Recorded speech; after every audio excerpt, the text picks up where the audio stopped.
the largest ever review of the safety and efficacy of cannabinoids across a range of mental health conditions, found no evidence that medicinal cannabis is effective in treating anxiety, depression, or post-traumatic stress disorder, PTSD. Welcome to Our Science. This is a heavily moderated subreddit in order to keep the discussion on science. However, we recognize that many people want to discuss how they feel. The research relates to their own personal lives, so to give people a space to do that. Personal anecdotes are allowed as responses to this comment. Any anecdotal comments elsewhere in the discussion will be removed, and our normal comment rules.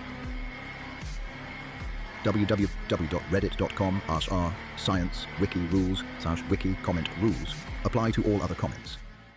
Do you have an academic degree? We can verify your credentials in order to assign user flair indicating your area of expertise. Click here to apply. www.reddit.com/r/science wiki flair. User U Wagamaga. Permalink. www.ame.com. Article Lancet paper released. Medicinal cannabis effectiveness.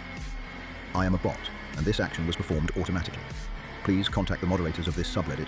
Message compose to Our Science if you have any questions or concerns. It's important to emphasize that for several conditions in particular here, this is an absence of evidence type finding, not an evidence of absence finding.